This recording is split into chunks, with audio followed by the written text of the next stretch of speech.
The sun began its slow descent over the village of eternal winds, casting long shadows over the tall grasses and the ancient trees. In this village, nestled deep within the heart of the forest, life moved with the rhythm of nature. The rustling of leaves spoke in whispers, as if the earth itself was sharing secrets passed down from ancestors. The clay huts stood proud, their walls weathered but enduring, like the villagers who lived within them. Their voices, soft yet powerful, carried stories of the past through the generations. The elders would gather by the fire at night, their faces lit by the flickering flames, recounting tales of gods and spirits, of triumphs and losses. Each story was a thread in the fabric of the village, weaving together the old and the new. But change, though slow and subtle, was in the air. The winds that blew from the east whispered of transformation, of a new generation yearning for a world beyond the confines of tradition. The elders, while proud of their legacy, could feel the pull of the future. It was a tension felt in every corner of the village, in the eyes of the young ones as they dreamt of a different life, and in the careful words of the elders as they spoke of holding on to what had been. It was in this moment of stillness that Nia, the daughter of the great elder Kofi, stood at the edge of her world. She was a young woman of extraordinary beauty, her skin like polished copper, her eyes the color of the deep forest, rich with ambition and spirit. Nia had always been different. While others saw the village as their entire world, Nia looked beyond it. She saw the mountains in the distance, the rivers that wound like silver threads through the land, and the horizon that promised a future beyond the dense forest. Her heart, though shaped by tradition, longed for something more. She dreamed of knowledge, of opportunity, of the freedom to choose her own path.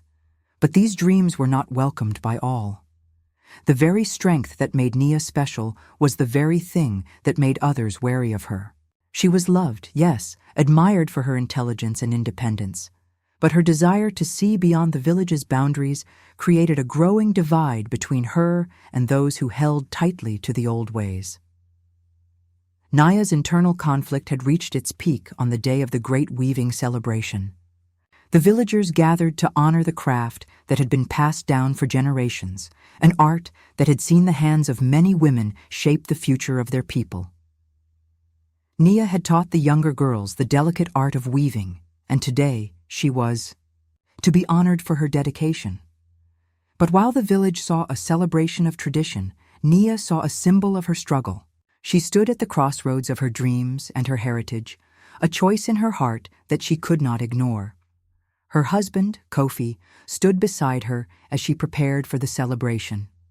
He was a man of few words, strong and silent, his presence like a steady rock in the river of life. He had been raised to believe that a woman's place was within the home, under the protection of her husband. He loved Nia, yes, but his love was possessive, shaped by fear. Fear that the world she sought was one he could not protect her from. And so, as Nia adjusted the cloth wrapped around her waist, preparing to step into the village square, Kofi's voice, low and strained, broke the silence. "Do not stray too far, Nia," he said, his words hanging in the air like a warning. "It is dangerous for a woman to walk alone after the sun sets." His eyes were filled with a mixture of concern and something darker, a fear that gripped his heart. It was not the physical danger that worried him, but the danger of losing her to a world that did not understand the values he had been raised with.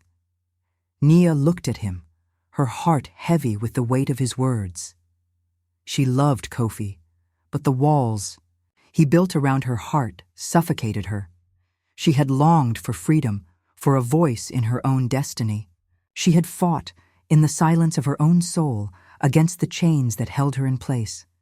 But as Kofi's hand lingered on her arm, his grip tightening just a little too much, she felt something shift within her. "I will return before the night falls," she said, her voice steady, though her heart raced with 1,000 unspoken thoughts. "But I will go, Kofi. I must."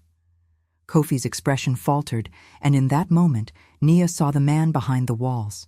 She saw his fear, his love, and the suffocating need for control. But she also saw the woman she was becoming, a woman who could no longer be confined to the small world he had carved for her. It was a moment of truth, a moment when Nia felt the pull of the world beyond the village. She stepped out into the open, the cool evening air brushing against her skin. As she walked towards the village square, each step felt like a small rebellion. The celebration was a moment of tradition, but for Nia, it was the last tether to a life she could no longer live. The music of the village reached her ears, the rhythmic drumming that echoed through the trees, the chanting of women as they celebrated the craft of weaving. But Nia's mind was elsewhere, torn between the life she had always known and the world she dreamed of. The winds blew through the trees, whispering secrets of the future, and in that moment, Nia felt the weight of her choices. She had always respected tradition, but the more she learned, the more she felt its constraints. And so, as she entered the village square, her heart heavy with a mixture of fear and determination, she knew that this moment would change everything. Her eyes met those of Amina, her best friend, who stood across the square. Amina's eyes were filled with both pride and concern. She had warned Nia before, urged her to stay within the village's boundaries, to never stray too far. But Nia knew deep down that her journey could not be contained. In the quiet of the square, as the elders gathered around the fire to honor the women who had shaped the village's future, Nia felt the internal battle rage within her. The celebration was for her, but it felt like a farewell. She had walked into the future, but she had also walked away from a life she could never fully return to. The winds of change were blowing, and they would not be stopped. And as the firelight flickered and the drumming continued, Nia's heart beat with the promise of something more, a future where her dreams could soar, free from the chains that had once bound her. But she knew, too, that this freedom would come at a price. For in the world of the village, where tradition reigned, supreme change was always a storm waiting to break, and Nia had just stepped into the heart of it. Nia stood amidst the vibrant celebration, her body moving to the beat of the drums, but her heart was far away. Around her, the village danced and laughed, the colors of the bright cloth swirling, like the river that ran through their land. The women wore brightly patterned dresses, their beads and necklaces clinking with every step, and the men drummed with an energy that could stir even the trees. Yet, in this sea of joy, Nia's mind was a storm, the thunder of her thoughts drowning out the music around her. As the elders gathered by the fire, telling tales of great women from the past, warriors, queens, and healers who had defied the odds to shape the future, Nia felt a flicker of something deep within her. The stories, though filled with strength and glory, carried with them a heavy price. The women of the past had fought for freedom, but at what cost? They had been alone, often forsaken by their families, their communities. Could Nia ever find the balance between honoring the ways of her ancestors and chasing the dreams that whispered to her in the night? Her grandmother's voice echoed in her ears, the wise woman who had raised her with love and lessons from the past. Freedom, my child, is a fire that can burn you if you're not careful. Nia's heart swelled with desire for something more than the quiet life she had been born into, something beyond the familiar walls of the village. But as she looked around, she felt the weight of her own thoughts like chains wrapping around her spirit.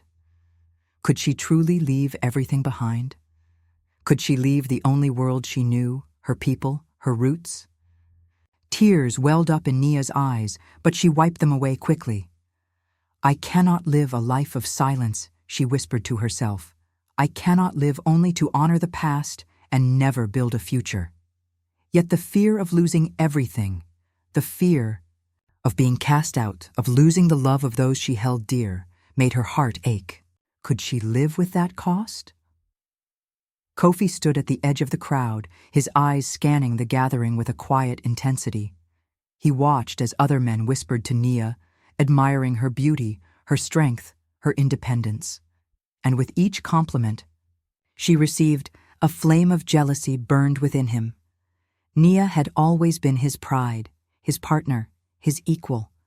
But now, as he saw her standing so confidently, so free, something twisted deep inside him.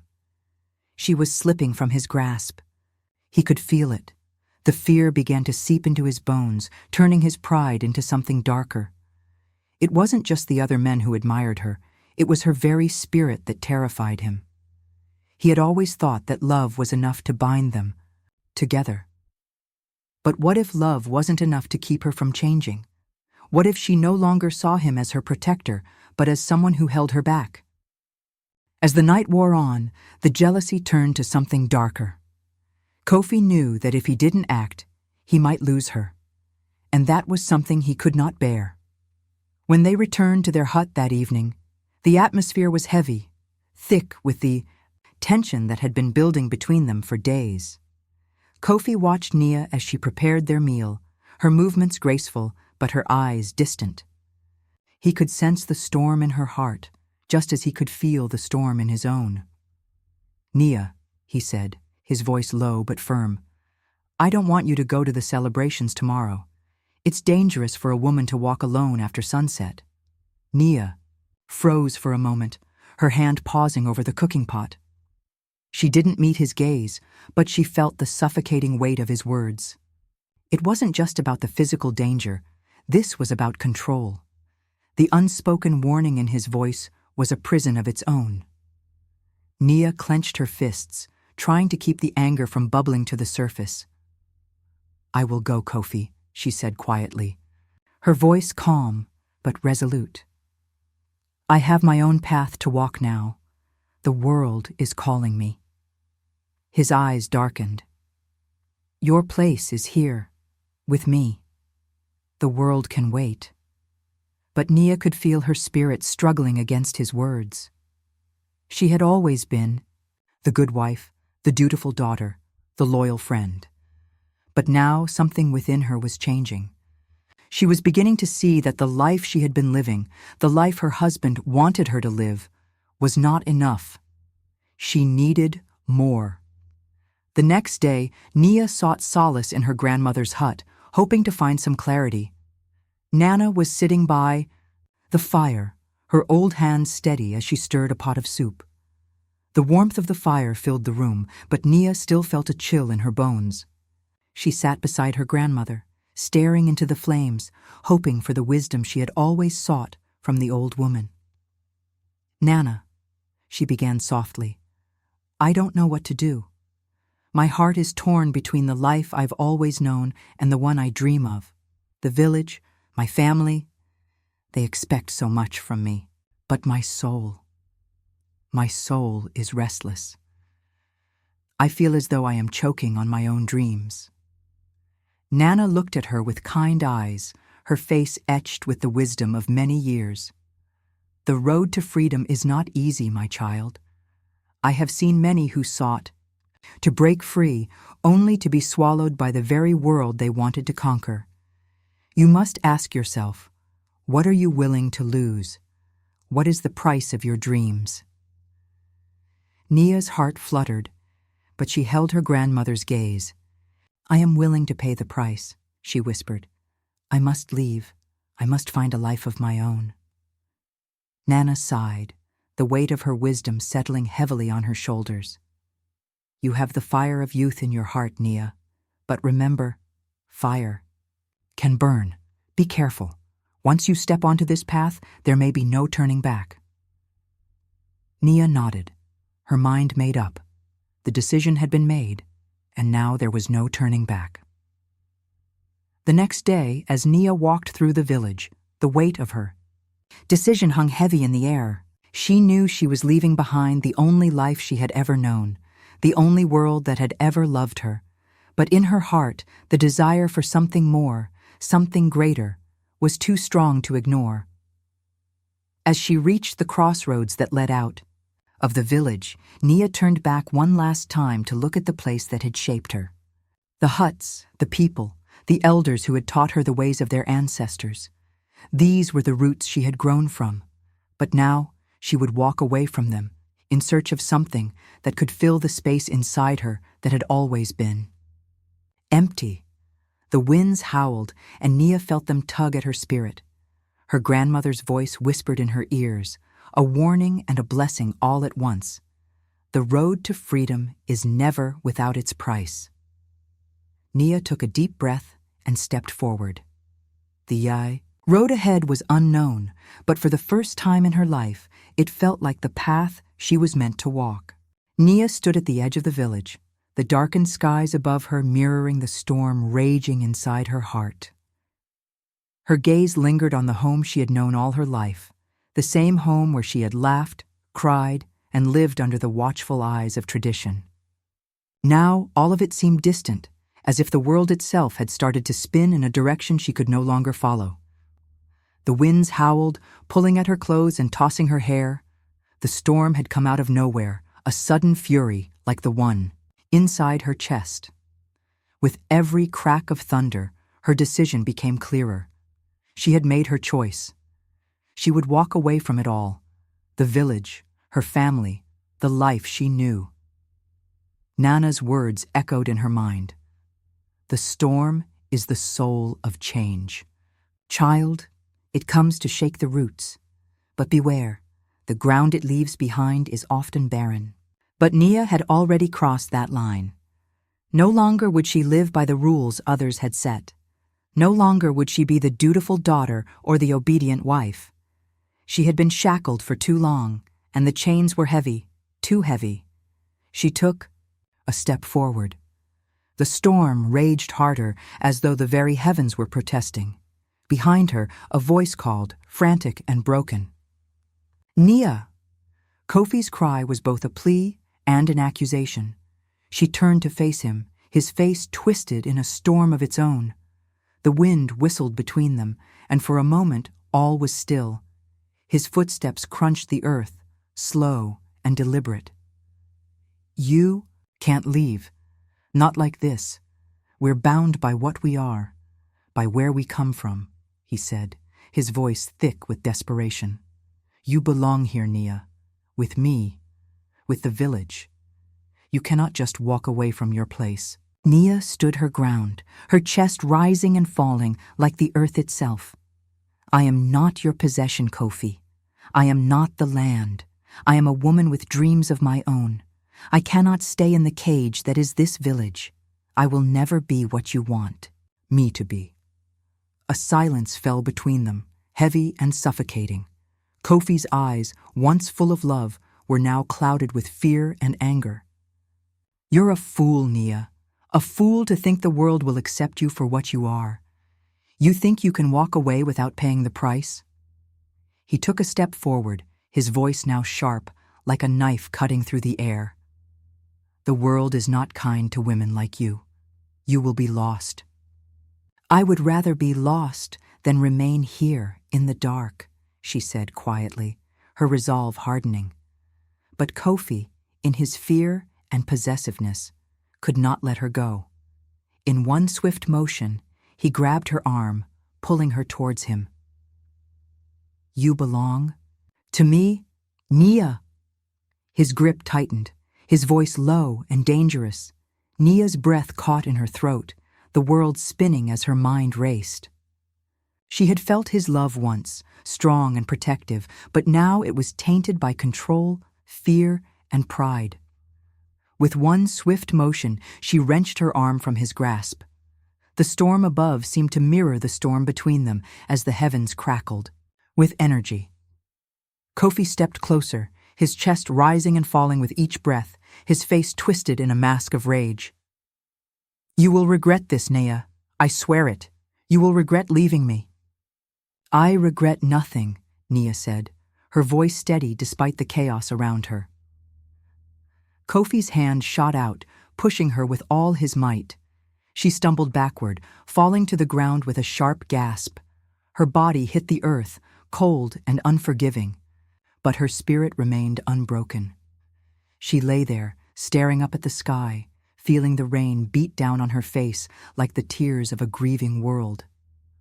Kofi stood over her, his chest heaving with the weight of his emotions. His hands trembled at his sides as if he knew what he had done but could not stop himself. The storm raged around them, the thunder booming like a judgment. The air was thick with the smell of rain, earth, and betrayal. Kofi knelt beside Nia, his voice breaking. "Please, Nia, I love you. Don't leave me." But Nia said nothing. Her eyes, cold and distant, met his for the last time. In that moment, the world fell silent around them. No more rain, no more wind. Just the echo of her breath, shallow and faint. With her final breath, Nia spoke, her words barely a whisper, yet they carried the weight of 1,000 souls. "I am free now, Kofi, and I will never be yours again." Kofi's hands trembled as he reached for her, but it was too late. The light in her eyes faded, and with it, the last thread of hope he had ever held. The storm began to ease, as though nature itself had borne witness to the death of something, perhaps love, perhaps the past. Kofi knelt in the wet earth, his face contorted with regret, his body shaking with grief. His love had driven him to violence, and now he was left alone with the ghost of the woman he had tried to control. In the village, the cries of the wind carried Nia's name, and the earth itself seemed to mourn her loss. The villagers, who had witnessed the violence of that night, spoke in hushed tones. They would tell the story of Nia, a woman who had fought for freedom even at the cost of her life, a woman whose spirit would live on in the whispers of the wind, in the sway of the trees, and in the hearts of those who would dare to dream. Days passed, and the storm that had claimed Nia's life left behind a legacy. The earth was silent, but Nia's spirit lived on in the land, in the winds, and in the hearts of the people. Her story was told from generation to generation, a story of love, betrayal, and the cost of freedom. The villagers spoke of Nia's courage, of her unwavering resolve to live on her own terms. And though she was gone, her spirit remained, woven into the very fabric of the land she had fought to leave behind. Her name became a symbol of hope and defiance. She had chosen her own path, and in doing so, had inspired others to do the same. And so, Nia's story lived on, a reminder that the pursuit of freedom, though painful, can carve new paths for those brave enough to follow it. The earth would remember her, as it remembers all who have walked the path of the brave, and in the whispering winds, her legacy would live forever. The morning sun rises slowly over the village, its light piercing through the lingering shadows of the storm. The earth, still wet from the night's rain, glistens beneath the first rays of daylight. But in the hearts of the villagers, no warmth can be felt. The village, once vibrant with the sounds of laughter and life, now feels like a hollow echo. The absence of Nia hangs heavy, a sorrowful silence where once there was joy. The elders gather in the sacred circle, their faces etched with age and wisdom. But today their eyes are filled with uncertainty. The winds have calmed, but their hearts remain restless. They speak in low voices, the kind of voices meant for things too sacred, too grave to be shouted aloud. The youngest among them sit at the edges, their eyes darting nervously between the elders and one another, caught in the tension of old ways and new fears. The old chief, seated at the center of the circle, raises his staff, the carved wood now, worn by years of guidance. He clears his throat, and the murmurs in the circle quieten. "She has defied us," the chief begins, his voice thick with both anger and sorrow. Nia chose a path of rebellion. A woman without respect for her place is a danger to us all. A murmur ripples through the gathered elders. Some nod solemnly, while others shift uneasily. There are those who feel the weight of her death as a consequence of her defiance. She was not wrong to want freedom. One elder, an old woman with a face like cracked earth, speaks up softly, but her words are heavy with meaning. But in seeking it, she cost us more than we could bear, and the one who was supposed to protect her, Kofi, has shattered in the wake of it. Can we not place some of the blame on him? There is silence. Then the youngest elder, a man whose voice still carries the edge of youth, speaks. Did she not speak to us all when she tried to leave? Was it not our refusal to listen, to hear her cries for change, that caused this rift? The conversation becomes a whirlwind of conflicting emotions.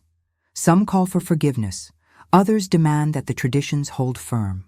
But the storm within the circle of elders is nothing compared to the storm inside the heart of Kofi.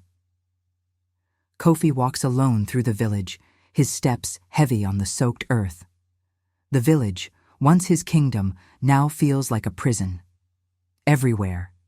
He turns. The whispers follow him, reminding him of the horror he caused. His heart, a mass of regret and anguish, beats in time with the memory of Nia's final breath, her eyes wide with love and sorrow, as if she were seeing both the past and the future in those last moments. As he passes the huts, the villagers glance at him with pity, their gazes sharp with judgment. He can hear the murmur of their voices, carried by the wind. Some speak of his violent outburst, of his broken promises. I couldn't protect her. I couldn't stop myself, Kofi mutters, his voice barely a whisper, as though confessing to the earth beneath him. The rain from last night is gone, but his soul remains soaked in guilt.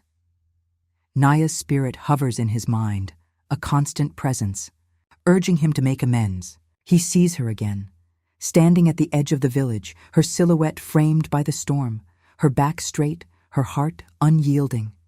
You chose this path, she had said, her voice a soft but firm command.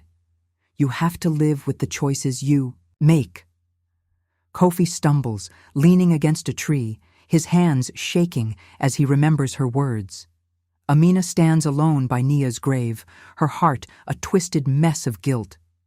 She had been Nia's closest friend, yet she had failed her in the most crucial moment of her life. She had believed in the traditions, in the rules that had always governed the village. She had urged Nia to stay, to accept the life that had been chosen for her. But now, standing here in the stillness of the graveyard, Amina sees the truth in a new light. I was wrong, she whispers, her voice barely audible above the wind that sweeps through the trees. I was wrong to stand by and watch as Nia fought for her freedom, while I stayed silent. Her tears fall freely, mixing with the earth beneath. Her feet, each drop a symbol of the regret she carries. But in that grief, a new resolve begins to form. She looks up at the sky, her eyes clear with purpose. I will no longer be silent. I will fight for those whose voices have been stolen by tradition. Kofi cannot escape the burden of his guilt. In the stillness of the night, he makes his way to Nana's hut. Her wisdom, her calmness, is all that he has left now. He enters, and there, in the dim light of the fire, Nana sits. Her weathered eyes study him without surprise, as if she had known this moment would come. You have come seeking forgiveness, Nana says softly, the flicker of the flames dancing in her eyes. Kofi drops to his knees, his head bowed in shame. I have wronged her, Nana. I loved her, but I lost myself in that love. What can I do now to make things right? Nana looks at him with deep sorrow, but no anger. Forgiveness does not come easily, Kofi. It is earned through action, not words. You must walk the path of redemption, and it will not be simple, but it begins with truth. Speak your truth to the village and to yourself, and then listen. Kofi nods, tears falling freely now, his soul desperate for healing. I will listen. I will change, Nana. I swear it. The next few weeks are filled with struggle, both within Kofi's heart and throughout the village. He walks the streets with his head held lower than ever before, listening to the whispers of the people, their judgment now sharp as a spear. But in his quiet pain, he begins to understand. He had always seen Nia as someone he could control, someone who needed his protection. But the truth he now faces is painful. Nia had not needed his protection. She had needed his respect, and he had failed to give it. Now, with every passing day, Kofi begins to change. He listens to the women of the village, each one with her own story, her own voice. And in those stories, he hears Nia's voice once again, urging him to be better. "I have wronged you," he whispers into the wind, "but I will honor your spirit by changing. I will listen. I will love without control." The elders meet again, but this time the conversation is different. They speak of change, of the shifting winds of time. The wisdom of tradition is not dismissed, but there is now a willingness to adapt. The old ways cannot stand unchanged in the face of the world that is changing around them. "We must find balance," one elder says, his voice filled with quiet resolve. "We must not forget our past, but we must also make space for those like Nia, who dare to dream of something more." There is resistance, but also understanding. The winds have shifted. The women of the village begin to speak out, to make their voices heard. In the weeks that follow, Nia's name is spoken with reverence. Her story, once tragic, becomes a symbol of strength. The women of the village, once silent, now walk with their heads high. "Her spirit will guide us," they say. "She died for our freedom, and we will live for it." And so, the village begins to heal. The elders, though slow to adapt, begin to listen more, to value the voices of the women in their midst. Slowly, the community becomes a place where freedom and tradition exist side by side, where the voices of all, men and women alike, are valued. Nia's spirit, though no longer walking among them, watches over the village. Her legacy lives on in the changes they now face and in the hearts of the women who carry her courage forward. Through her sacrifice, a new dawn rises, one where the village is no longer bound by fear, but instead united in love, respect, and the freedom to dream.